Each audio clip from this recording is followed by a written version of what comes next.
Don't Die, Duskmourn, Episode 6, by Mira Grant.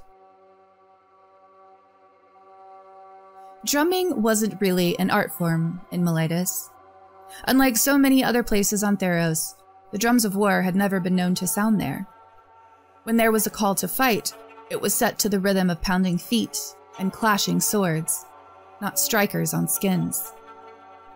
Nico had nearly jumped out of their skin the first time they heard the drums of Kaldheim begin to pound, calling the people of the plain to war.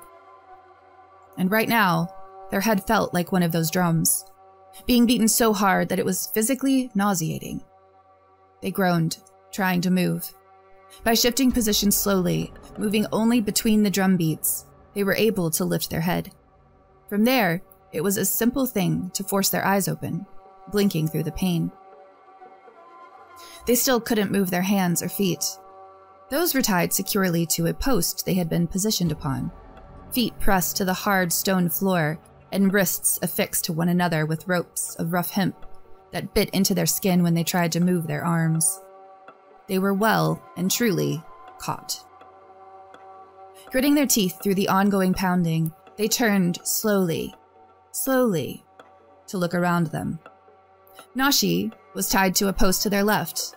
The people responsible for securing the young Nezumi had wrapped him in so much rope that he looked almost like a cocoon with a rat's head poking out the top. The image was somehow disturbing, and Nico looked away faster than they intended to. The motion sent a new wave of pain splashing through their head, making their stomach roil at the same time. They swallowed a groan. If their captors hadn't noticed them waking up yet, they didn't want to tip them off.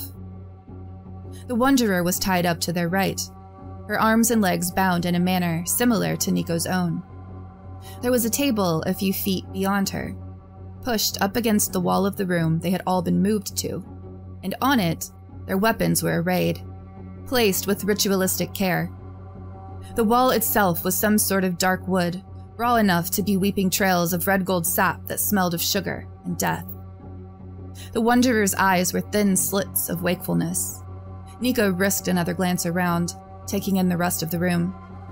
There was a granite plinth at the center, roughly as tall as Nico's waist, and a larger stone altar against the far wall, streaked and stained with sap, and with blotches of something too dark to have come out of the walls. Nico shuddered. Those hard, angular chrysalises they had seen in the previous room were here as well, hanging around the top of the walls in nests of cottony white silk, twitching occasionally as their occupants stirred, either deep in dreaming or preparing to awake. Nico didn't want to be here when they hatched. There were no other people in sight. The three of them were alone. Nico looked back to the Wanderer. "Psst," they said. She opened her eyes. "Can you hear me?" they whispered.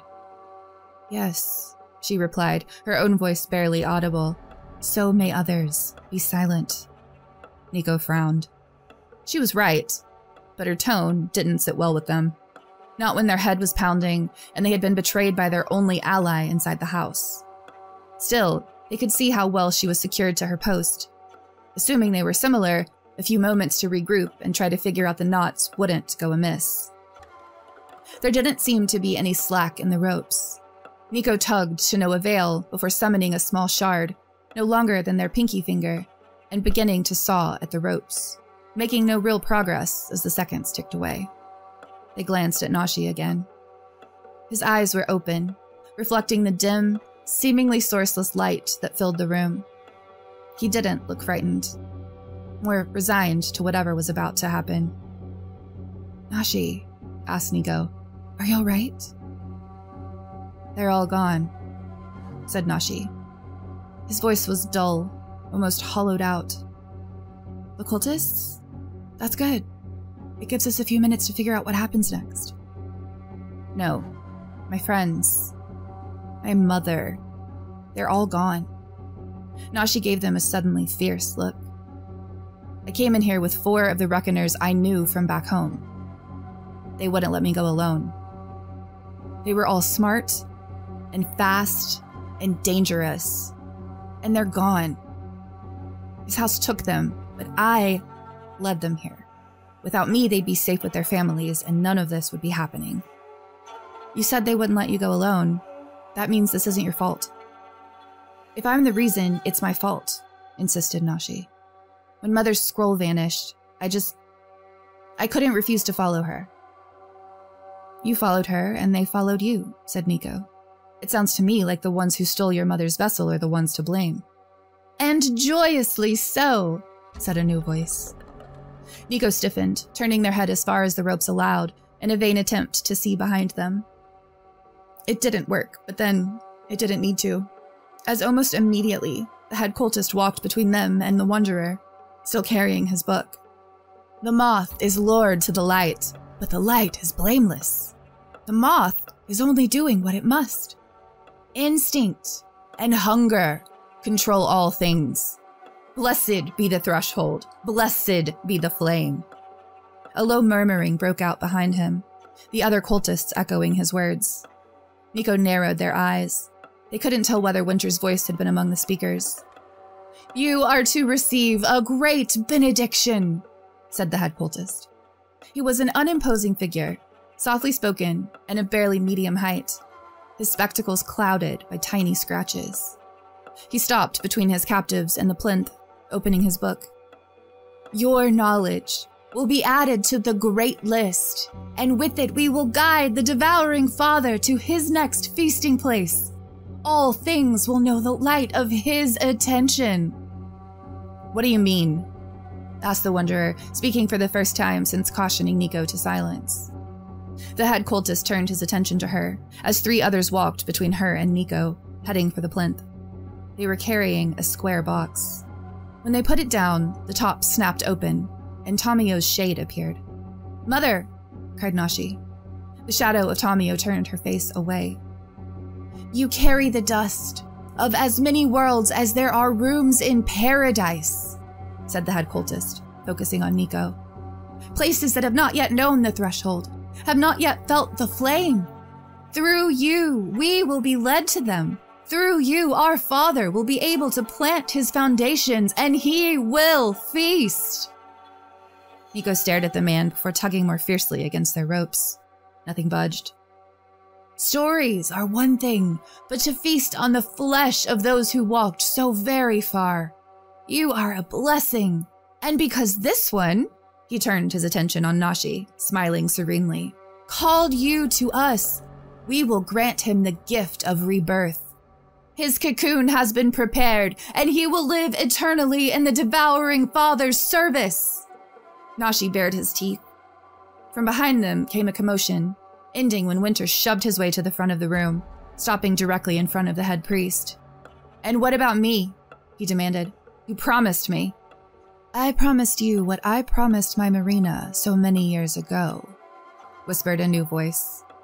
It was thin and wispy as the silk around the edges of the room, sliced into hundreds of layers that came together to form a terrible chorus. The pounding in Nico's head fell silent, extinguished by the whispering. No other sound could survive where that voice spoke. The cultists dropped to their knees, all of them, bending to press their foreheads to the floor. Only Winter remained standing, although he didn't turn. I promised you your heart's desire, continued the voice. A slow illumination dawned in the shadows above them, emanating from the body of what appeared to be an enormous moth spun from the fabric of nightmares. His wings were melded with the walls around him, their substance dipping in and out of the stone like it had grown up around him, and the sight of him was accompanied by a frigid, frozen cold that sank into Nico's bones in an instant. The speaker turned his massive head, faceted eyes glinting as he looked solemnly at Winter. It's you, said Winter, tone caught between awe and horror. Valgavoth didn't have the lips to smile, but he still managed to seem pleased as he nodded, feathered antenna twitching in time with the gesture. He extended one fibrous tendril of his own substance toward the high priest, nudging the man. It wasn't a kick. The priest still lifted his head and climbed to his feet, standing next to his god. Yes, said Valgavoth, you know me. You have known me since I called to you in the darkness, for here I am the only source of light. You are the first since my Marina to answer my call with a proper sacrifice. Yes, whispered Winter. 4 lives to secure your heart's desire. 4 thresholds for me to cross. Nico's head snapped up. The friend you told me about in the woods? They said, making no effort to keep their voice low. The one who's gone now? Your best friend? What about her? Asked Winter. There are only 3 of us. Winter was silent. You sacrificed her to a monster for your own heart's desire. You do the same, said Winter. Spend enough time lost in Duskmourn, and there's nothing you wouldn't do to find your freedom. Lies, snapped the Wanderer. Truth, said Winter. When all hope is gone, only the truth remains. He returned his focus to Valgavoth. I would have given anything to finally get out, so I gave something better. What? Asked Nico. I gave everything. Now let me go. Valgavoth laughed, a twisted, tattered sound, and spread his wings as wide as their melding with the walls allowed. When he folded them again, there was a door set in the base of his body, the point where his abdomen met the top of the stairs leading deeper down into the flesh of the house. This door was made as the same cherry wood as the others, the frame carved with moths and harvest wreaths, the full moon where the peephole should have been, the traceries of tentacles peeking out from around its edges. Winter looked at it like a starving man faced with a feast, but didn't move. He looked to Valgavoth instead. I can go? He asked. You promise? I keep my word, said Valgavoth. Winter rushed toward the door. Too quickly, he tripped on a crack in the floor and fell heavily, landing on hands and knees. Neither Valgavoth nor the cultists moved to help him as he pushed himself to his feet. They only watched, silently judgmental. Nico strained against their bonds. They were still as tight as they had been in the beginning and showed no signs of slackening. From behind him, he heard the distinctive sound of wood slamming into flesh, accompanied by a yelp, and then a familiar voice drowned out everything else as Tyvar boomed, "Bad form to start the battle without us." A few cultists flew past Nico to smash into the wall, clearly having been flung across the room, and a terrible figure appeared next to them. It was shaped like Zimone, but unlike Zimone, it had skin made of water-damaged, splintered wood and rusting nails in place of teeth. It reached for them with its horrible hands, fingers like crooked hinges, and palms like broken shingles. And Nico tried to shy away, moving as far as the ropes would allow. Calm down, said the figure, and its voice was Zimone's, and the figure was Zimone, somehow transformed like the Wickerfolk. She reached for them again, and this time they didn't move, as she hooked those hinge fingers under the first loop of rope and began to saw away at it, cutting the fiber simply by flexing her hand. Another cultist flew across the room, as the air behind them was shattered by shouts and peals of laughter. Tyvar, it seemed, was still having the time of his life. At least someone's having a good day, muttered Nico. Zimone offered them a horrible smile, the expression rendered nightmarish by the unfamiliar angles of her face. I don't think he knows how to have a bad day for very long, she said. The ropes on Nico's arms dropped away as Zimone moved behind them, fumbling for their wrists. Valgavoth roared, flapping his wings and setting the walls around him shaking and twisting, the whole house seeming to spasm with a sudden, terrible vitality. Winter lunged for the door again, only to stumble back as the cultist slammed into it, preventing him from getting it open. The ropes on Nico's wrists loosened, and they pulled their hands free, whipping 2 shards out of the air and flinging them at the Wanderer. They sliced through the ropes holding her arms and legs to the chair, and she rolled out of the chair onto the floor. Nico was ready with another shard, cutting her hands free as Zimone worked on the ropes holding their legs to the chair. The Wanderer stepped quickly and lightly over to the table with their weapons, recovering her sword. Just in time, Valgavoth had stopped roaring and was spewing clouds of acidic white webbing into the air.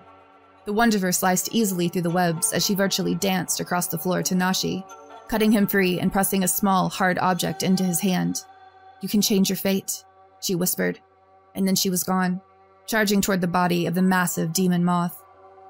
Winter tried for the door a 3rd time, only for one of Nico's shards to hit him squarely in the back and envelop him, sealing him away from the freedom he'd so craved. Nico glanced back to the sounds of the ongoing brawl.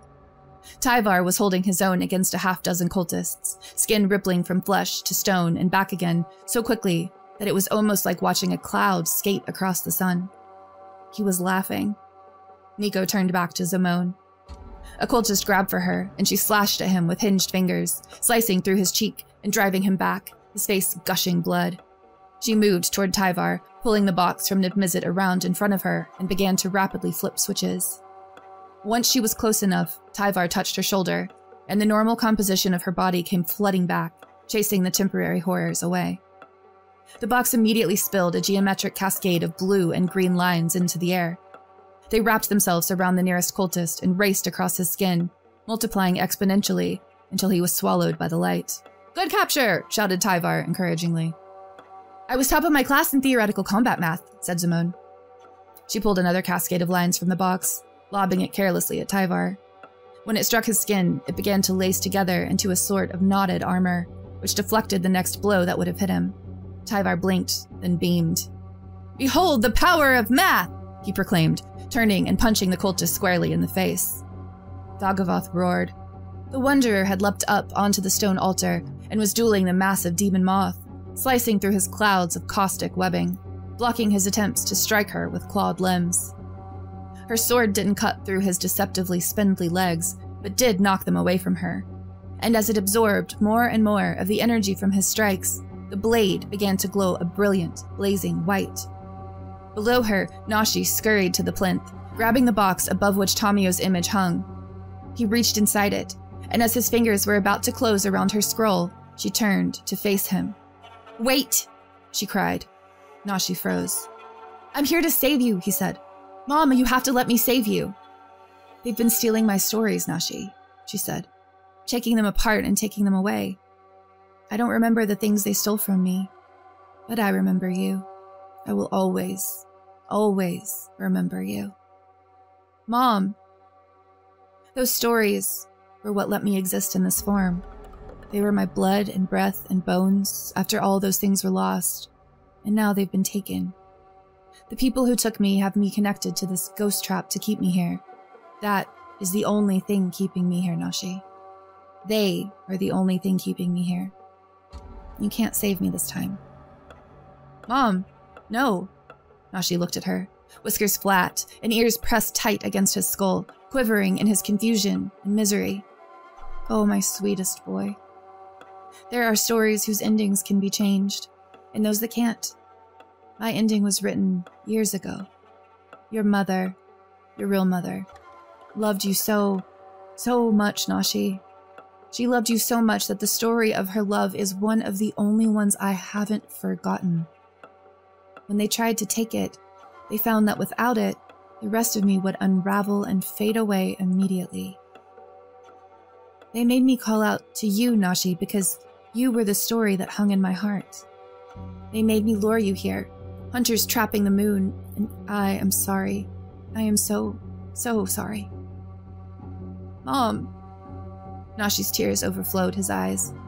The fight around them faded into a background of shouts and clashing weapons, less important than his mother's flickering shade. "Please, I need you." "You can't save me, but you don't need to. You don't need me, Nashi, not anymore. Look at what you've accomplished. You made a hero's charge into the heart of a demon house to save the unsavable. And look at the people who came to help you, simply because you needed it. You are more loved than you can know. Now go, Nashi. Go and be as spectacular as she always knew you would be." Nashi held up the small object the Wanderer had pressed into his hand. "She told me I could change my fate. She told me I could..." "No, my love, it doesn't reach back far enough for that. My book is closed. My tale is done. I only ask one thing more from you." "What?" "Let me go." Nashi stared at her, silent and horrified. "I still have stories they could steal from me. Please, love, please. Let me go, so the work that was my life won't be turned to evil any longer. Free me, dear one. Free me." Nashi turned his face away, back toward the chaos behind him. Nico was fighting their way to the door, flinging shards into the bodies of cultists and stepping over those Tyvar had already felled. Tyvar was still swinging with reckless abandon. finally in his element as he battled the seemingly endless horde. Simone followed close behind him, guarding his back with her magic and machine. Valgavoth roared, wings flexing.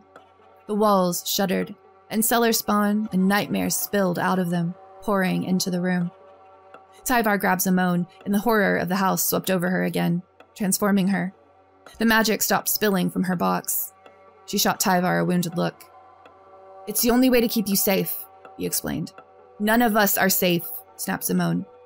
"True enough," said Tyvar, and turned to beat back the nightmare squid creature that had been flowing toward them, tentacles grasping at the air.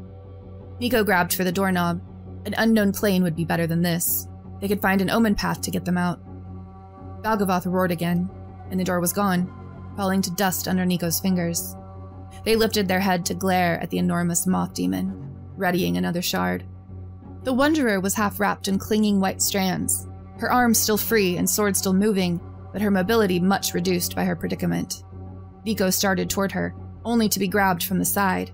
They turned and found themselves looking down the blade of a viciously hooked knife, only inches from their face. "For the threshold!" shouted the cultist, and stabbed ruthlessly down.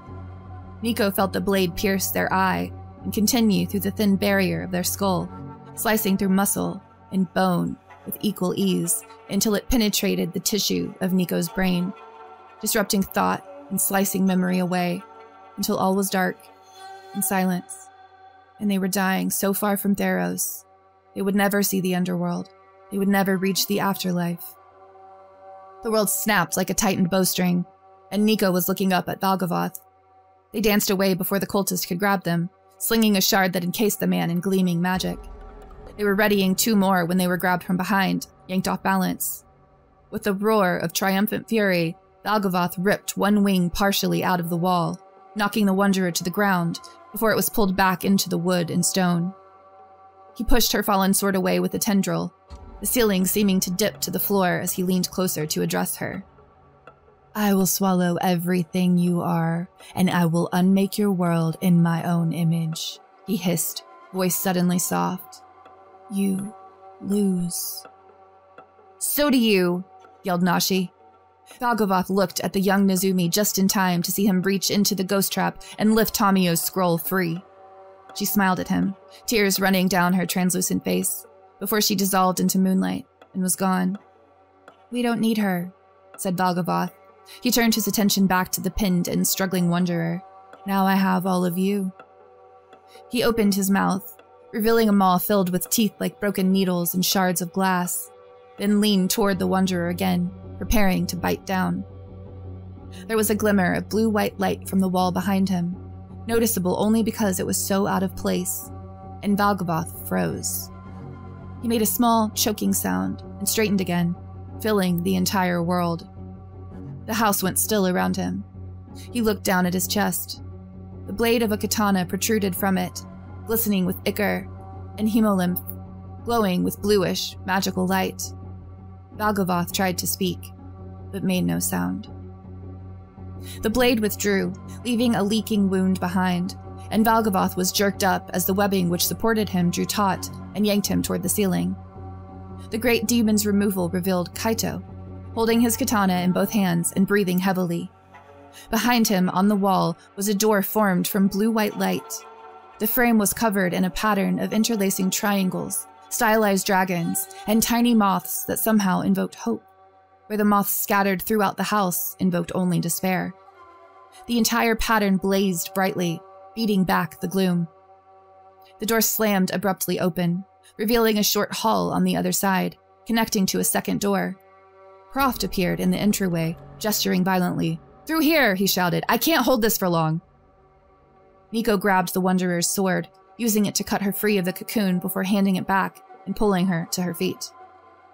Together, they ran for the door. Nashi followed, the empty shell of his mother's scroll under his arm. Across the room, Simone pulled on Tyvar's arm and gestured to the others. He swept her off her feet, boosting her onto his shoulder as he ran after them. They were almost there when a nightmare lashed out. Clawed hand arcing toward Tyvar's head. Simone screamed.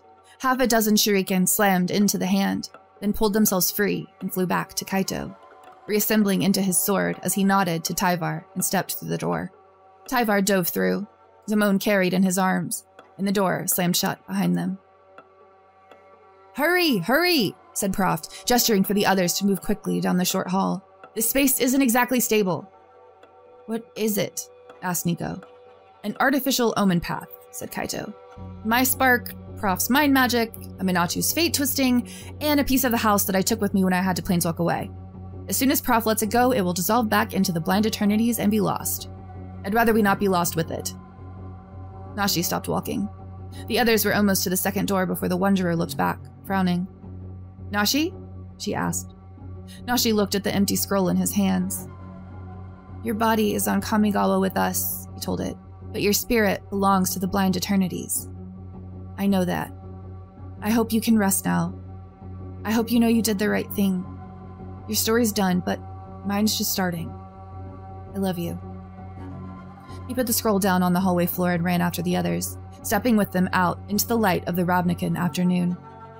Proft was the last one to exit. As soon as the rest of them were free, he made a sharp gesture and the door slammed shut, vanishing in a spray of white light shaped like tiny, glittering moths. "You can put me down now," said Duskmourn.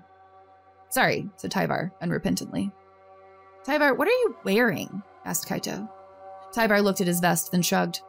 "Duskmourn said it would help me hide within the house, but there's no need for hiding now." He shrugged out of the vest, looking to where the Wanderer and Kaito were standing with Nashi and Aminatu, Yoshimaru dancing around them in the ecstasy of reunion, his plumed tail waving wildly. "It seems all has been revealed," said Tyvar, almost philosophically. Valgavoth dragged himself down from the ceiling, looking around the wreckage of the ceremonial chamber. Bodies of cultists littered the ground. The cellar spawn had already rotted where they fell, and the nightmares were retreating, unable to find any fear to feed upon. The wound in the great demon's chest was still oozing viscous, unspeakable fluids, and Valgavoth hissed. He would need to feed, then return to his cocoon to heal. Life would renew him, and the stories his faithful had harvested would set anchors for his questing lures. All he needed was patience, and the prey would come. The prey always came. And not all of his prizes had escaped him. He reached into the attic above him, wrapping a tendril around a squirming, shivering bundle of orange fur and pulling it down into view. The creature snarled and bared its teeth. Valgavoth gave it a good shake, until it stopped trying to threaten him. This thing was valuable. It would serve him well. Soon enough. Right now, he needed to stem the bleeding. He looked around the chamber, seeking a cultist with even a flicker of life remaining, and paused at the sight of Winter, huddled against the wall where the door to the Cursed Moon's benighted land had been opened and abandoned. The man was loose, somehow, and unarmed. He would do well. Winter caught the motion out of the corner of his eye and turned to see Valgavoth's tendrils extending toward him. He screamed and scrambled to his feet, but not quickly enough. They caught him around the waist, pulling him off his feet to hang suspended in the air, helpless. "I promised you freedom," said Valgavoth, in a voice like the creaking of an ancient foundation, heavy and old. "I will give you freedom, of a kind." Pulling Winter higher to his leaking, punctured chest, Valgavoth melted into the ceiling, and all in the house was silence. The Wanderer stood on the edge of the courtyard, Yoshimaru to one side, Kaito to the other, watching as Nashi spun the story of their adventures to a crowd of rapt youngsters. "He has a gift," said the Wanderer. "Yes, he does," said Kaito. "None of these kids are going to be opening mysterious doors." Eyes glinting with mischief, the Wanderer looked at him. "Would a little horror story have stopped you back in the day?" Kaito laughed. Nashi glanced around, smiling at the pair, then returned to his story. Yoshimaru pranced in place, tail wagging, then lit out across the courtyard to the group of children, flopping to the grass next to Aminatu, who ruffled his fur with one hand as she continued to listen. The others had gone with Simone back to Strixhaven. Tyvar and Nico had seemed excited about the prospect of a game called Mage Tower. For a moment, they could pretend that everything was right in the multiverse, that everything was okay. At the very least, it was a beautiful day on Kamigawa. When Niv Mizzet's mapping project finished, and the Omen Pass largely secured, Proft and Etrata had been freed back to their normal duties, which for Proft meant late nights in his mental recreation of his idealized office, studying the evidence of his latest case. A flawless recreation of a broken statue was laying out in front of him in shimmering blue pieces, positioned like a jigsaw puzzle, with several pieces missing, precisely as he had seen it earlier that day. He didn't notice when the blue-white surface of the wall behind him began to subtly distort, the shape of a door frame slowly appearing out of the shelves and photographs. As it finished forming, the space at the center smoothed, becoming a door engraved with white-winged moths. The eye spots on their wings were narrowed, seeming to glare at him out of the image. Even more slowly than it had appeared, the door swung open, and a cool wind blew through the office. Proft stiffened. When he looked around, there was nothing there.